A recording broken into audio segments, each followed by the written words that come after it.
Hai Sobat Rebahan, selamat datang di channel hiburan Kamar Rebahan.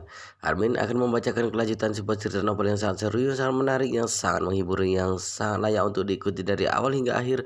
Sebuah cerita novel yang berjudul The Story of Yi Chen.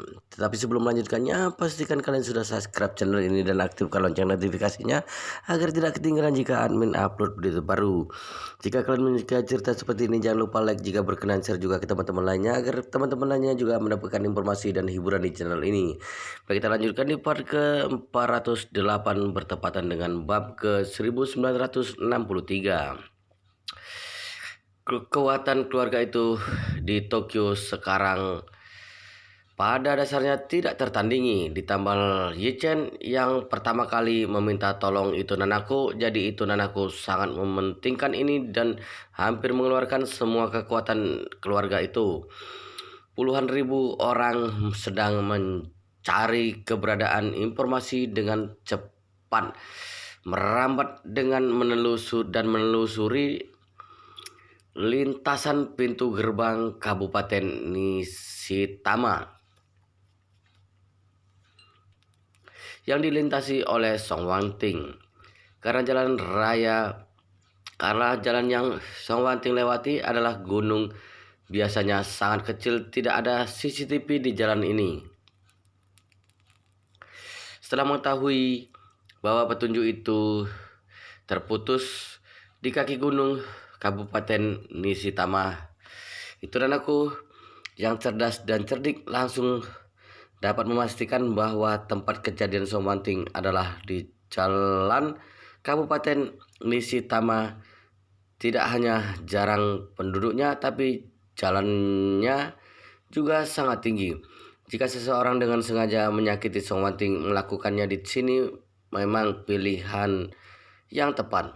Oleh karena itu Nanako langsung menghentikan pencarian. Ia mengumumkan akan memberikan hadiah sebesar 100 juta yen untuk orang pertama yang menemukan petunjuk di Kabupaten Nishitama.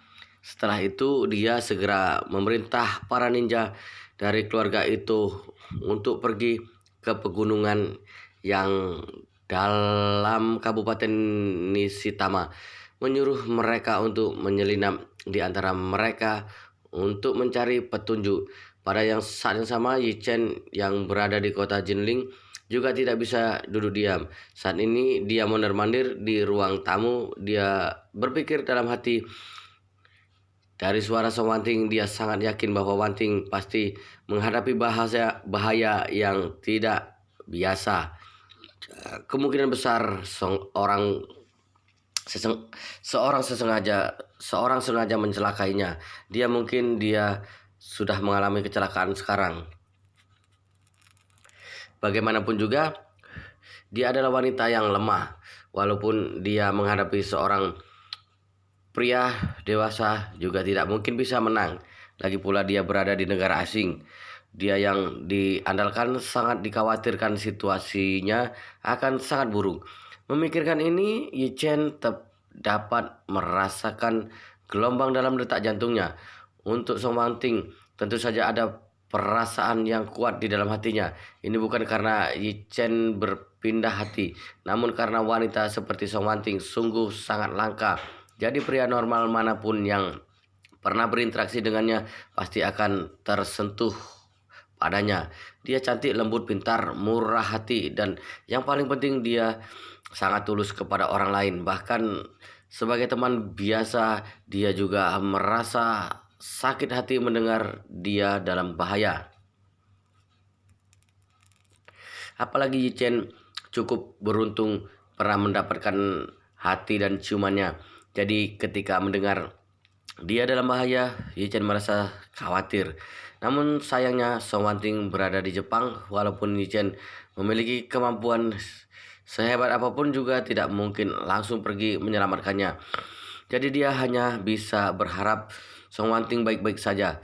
Pada saat yang sama, dia juga berdoa dalam hati, Wanting, semoga kamu ingat apa yang aku katakan padamu. Makan pil yang aku berikan kepadamu. Jika kamu membawanya, itu mungkin saja akan menyelamatkan nyawamu. Setengah jam berlalu, itu nanaku menelpon Yichen berkata, Yichen Kun, aku telah mengirim orang untuk menelusuri sampai Kabupaten Nishitama.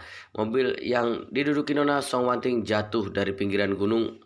Rekaman video sudah tidak dapat dilihat. Jadi aku curiga Nona Songwanting menemui hal yang berbahaya di atas pegunungan. Aku telah mengirimkan ninja untuk mencari di pegunungan. Jika ada informasi, aku akan segera memberitahu Yichen Kun. Yichen mendengar itu dan aku mengatakan bahwa Songwanting mengalami bahaya di pegunungan. Ia merasa semakin khawatir. Dalam pesan suara tadi, dia dapat mendengar suara benturan dan gesekan. Dia berpikir itu hanya kecelakaan saja, namun begitu dia mendengar tempat kejadian di pegunungan, dia seketika merasa peluang keselamatan Songwanting semakin kecil. Tidak peduli negara manapun, jalan pegunungan jauh lebih berbahaya daripada jalan biasa. Dalam kecelakaan mobil di jalan pegunungan, hal yang paling ditakuti adalah jatuh dari tebing. Begitu terguling jatuh dari tebing setinggi 100 meter, peluang untuk selamat sangat kecil. Dalam lomba rally, mobil yang berjalan di atas gunung harus dilengkapi dengan roll check yang sangat kokoh. Hanya dengan cara ini dapat dipastikan kabin tidak akan mengalami deformasi saat mobil mengelilingi atau jatuh dengan kecepatan tinggi hingga melindungi keselamatan si pengemudi. Namun mobil biasanya, bahkan Rolls-Royce seharga 10 juta yuan juga tidak memiliki nama roll check. Yang begitu jatuh dari tebing, Rolls-Royce hanya akan menjadi tumpukan besi tua.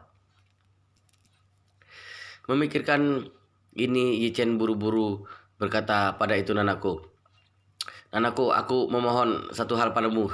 Aku harus menyuruh ninja kalian untuk menemukan keberadaan Nona Song segera mungkin.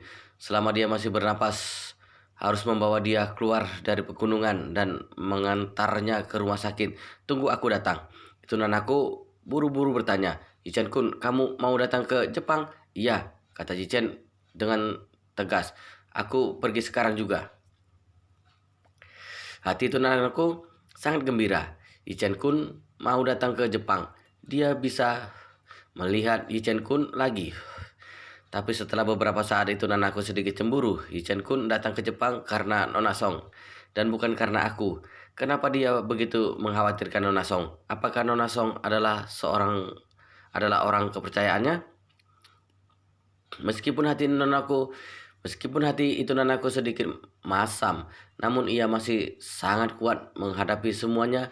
Dengan cepat ia membelalakkan semua pemikirannya dan berkata, Yichen Kun, aku akan mengatur helikopter untuk menunggumu di bandara Narita, Tokyo sekarang. Jika sebelum Yichen Kun tiba di Jepang dan aku sudah menemukan keberadaan Nona Song, maka aku akan segera mengantarnya ke rumah sakit terbaik. Setelah Yichen Kun tiba, aku akan langsung menyiapkan helikopter untuk mengantarmu ke rumah sakit untuk menemuinya.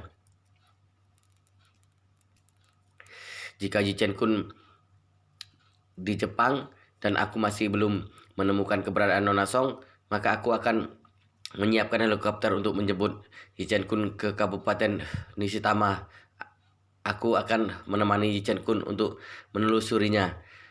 Melihat itu nanaku mengatur segalanya dengan sangat serius, Yichen berkata dengan penuh terima kasih. Baik nanaku, terima kasih banyak. Itu nanaku buru-buru berkata, Yichen Kun tidak perlu begitu sopan dengan nanaku. Nyawa nanaku diselamatkan oleh Yichen Kun. Hal kecil ini bukan apa-apa.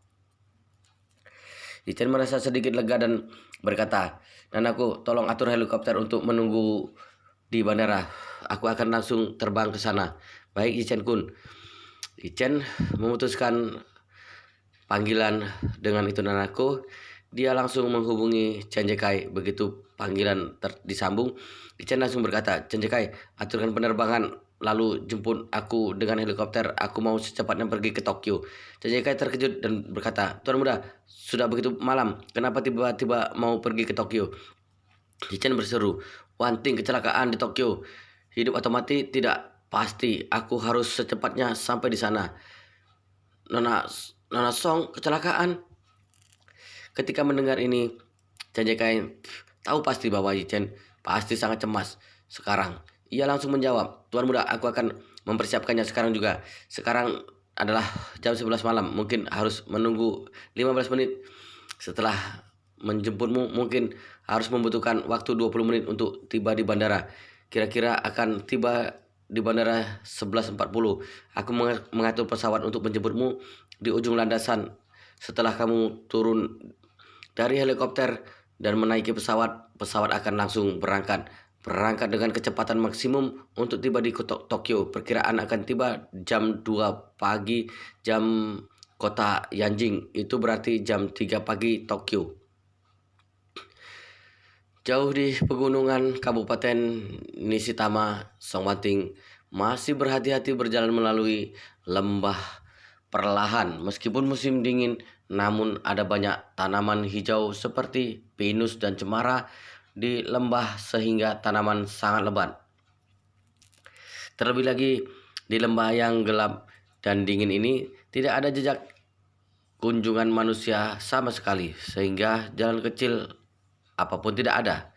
Jadi sangat sulit berjalan di tempat seperti ini. Jangankan anak gadis seperti Song Wanting, bahkan para ahli peneliti juga akan merasa sangat sulit. Ini adalah musim dingin, untungnya pakaian yang dikenakan Song Wanting sedikit tebal. Ia mengenakan mantel bulu kambing yang tebal dan rok hitam dipadu dengan stocking hitam serta sepatu bot kulit hitam. Jadi jarum pinus yang lebat dan kering, dahan dan daunnya tidak dapat melukainya. Saat Song Wanting telah beradaptasi dengan kegelapan di dasar lembah, dia bisa saja menggunakan ponsel dengan layar rusak untuk menerangi lingkungan di sekitar, dan berjalan seperti itu akan menghemat tenaga. Namun dia takut orang-orang yang ingin membunuhnya tidak akan menyerah dan ingin masih mencari keberadaannya. Jadi dia tidak berani menggunakan sinar ponselnya. Sekali ia melihat ponselnya, melihat apakah ada sinyal, dia juga menyembunyikan ponsel di dalam mantelnya. Ia membungkus kepala dan ponselnya karena takut cahaya akan bersinar keluar.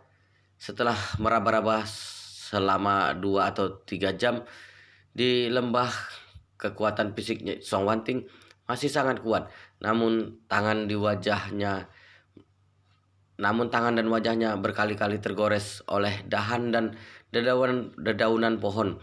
Tangan dan wajahnya sudah dipenuhi dengan jejak-jejak kemerahan, bahkan ada beberapa bagian yang berdarah.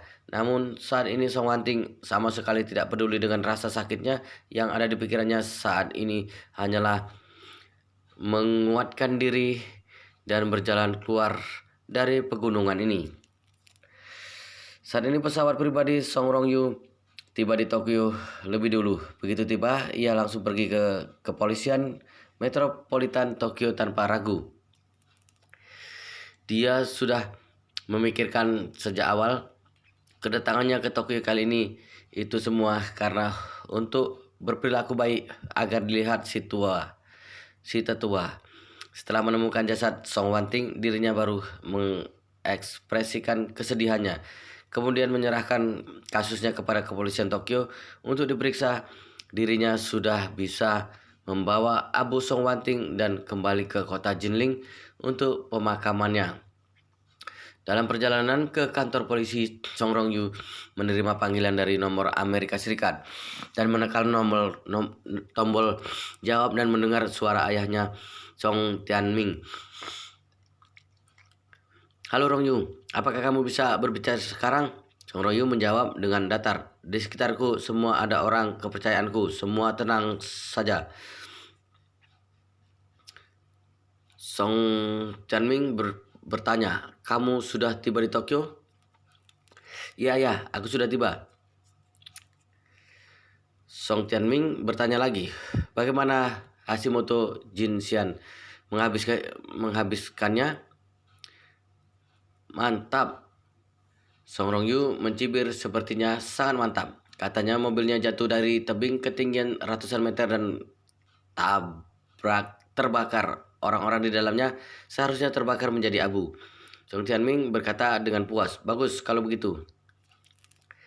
Usai berbicara, dia bertanya lagi, "Oh ya, sebelum kamu datang, apakah kakek ada mencurigakan sesuatu?"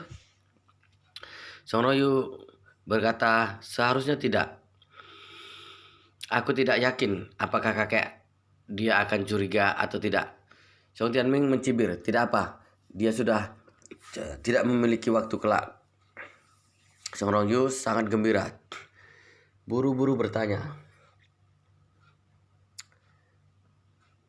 "Ayah, apakah kamu ingin melakukan sesuatu pada kakek?"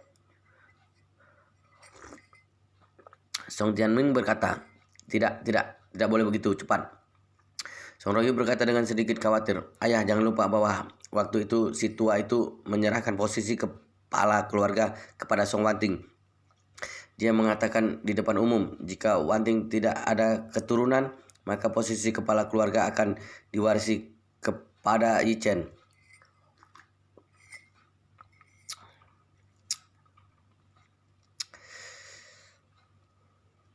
Jika tidak segera menghabiskan si tua itu, tidakkah ini sama saja kita menyiapkan seserahan pernikahan untuk Yi Chen?" Song Tianming berkata, "Jika langsung menghabiskan si tua itu, sekarang itu akan sangat terlihat jelas. Song Wanting meninggal di negeri asing, kemudian pria tua itu meninggal di kota Jinling, walaupun tidak ada jejak bukti kita yang membunuhnya. Dunia luar juga akan berpikir bahwa kita yang melakukannya." Song Rongyu bertanya dengan gugup, "Lalu bagaimana kita tidak bisa membiarkan pria tua itu mengizinkan Yi Chen untuk menjadi kepala keluarga Song, bukan? Jika begitu, maka kita akan menghapus kita bukanlah lawan Yi Chen." Song Tianmin berkata, "Kamu tidak perlu mengkhawatirkan ini. Aku telah meminta orang untuk membawakan obat saraf dari Amerika. Pada tahap awal penggunaan obat, si pengguna akan sangat turut kepada kita. Kelak pria tua akan melakukan apa yang kita katakan. Pada saat itu kita langsung menyuruh si pria tua itu mengumumkan kepada publik bahwa aku yang akan mengambil alih kepala keluarga." Song Rongyu bertanya, "Kamu baru saja mengatakan bahwa obat itu akan membuat si pengguna patuh pada tahap awal. Lalu bagaimana jika sudah lama pemakaiannya? Apakah obat itu akan gagal bekerja?" "Tidak." Song Tianming mencibir, "Setelah meminum obat ini untuk jangka waktu tertentu, itu dapat menghancurkan otak seseorang secara permanen. Tidak hanya tidak dapat disembuhkan, juga tidak akan dapat ditemukan sama sekali. Gejala yang tampak adalah tidak ada. Berbeda dengan Alzheimer. Pada saat itu kita bisa mengatakan bahwa karena kematian Song Wanting, pria itu mendapat tekanan dan menderita demensia. Lagi pula aku sudah menjadi kepala keluarga, dia menjadi demensia itu tidak akan berbahaya bagi kita." Song Rongyu tersenyum dan berkata, "Ayah, caramu sangat luar biasa. Kelak kita hanya perlu menganggap si tua itu sebagai peliharaan. Hanya perlu menyiapkan beberapa pelayan untuk melayaninya saja." Song Tianming tersenyum kejam.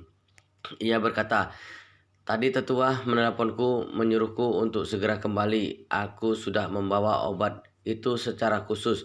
Setelah pemakaman Song Wanting selesai, kita bisa mencari kesempatan untuk membiarkannya makan." Song Rongyu teringat sesuatu. Ia berkata, "Ayah, pria tua itu masih makan pil permajaan pada hari ulang tahun Song Wanting. Yi Chen memberikannya pada Song Wanting. Song Wanting memberinya kepada pria tua itu. Bagaimana jika dia minum pil permajaan itu dan semuanya kembali normal? Kelak kita mungkin akan mendapat masalah besar." Song Tianmin berkata dengan tenang, "Rongyu, tidak perlu takut. Masalah ini tidak ada jalan kembalinya. Demi aset 200 miliar keluarga Song, kita harus melalui jalur yang gelap, terus menyerang siapapun yang menghalang." Kemudian Song Tianming melanjutkan, lalu jika pil permajaan itu benar-benar dapat membalikkan kerusakan otaknya, aku akan mencari kesempatan untuk memberinya obat lagi. Selama kita tidak membocorkan bahwa kita yang membunuh Song Wanting dan memberikan obat untuk si tua, maka tidak akan ada yang mencurigakan kita. Beberapa saat kemudian Song Tianming mencibir lagi pula, lalu kenapa jika mereka mencurigai kita? Kita juga tidak membunuh Song Wanting secara langsung. Siapa yang akan menyalahkan kita? Semua hal butuh bukti. Song Rongyu berkata, benar yang kamu katakan, selama tidak ada bukti siapapun tidak dapat menyalahkan kita. Song Tianming mendengus dingin dan berkata, jika kamu disalahkan, salahkan saja si tua itu yang terlalu memihak menyerahkan aset keluarga kepada seseorang generasi wanita. Apakah dia benar-benar memperlakukanku sebagai pajangan? Kali ini kita harus mengambil kembali seluruh keluarga Song. Aku adalah putra dari keluarga Song. Kamu adalah cucu dari keluarga Song. Keluarga Song memang seharusnya milik kita.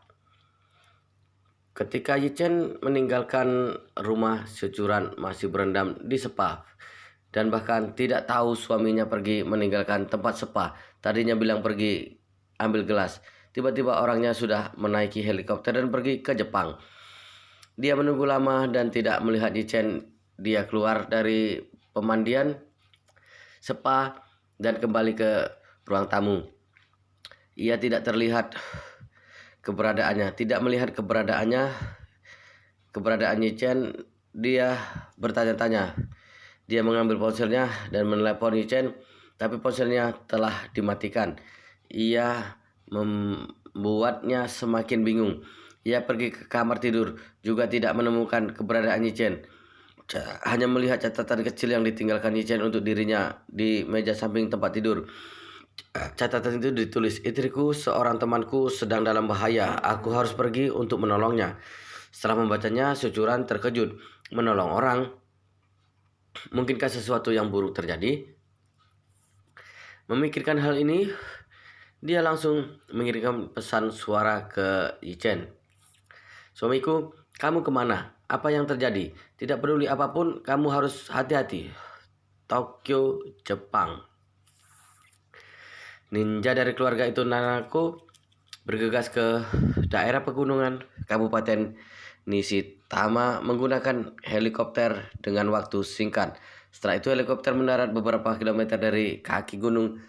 10 ninja berbaju hitam berjalan keluar menuju gunung yang besar.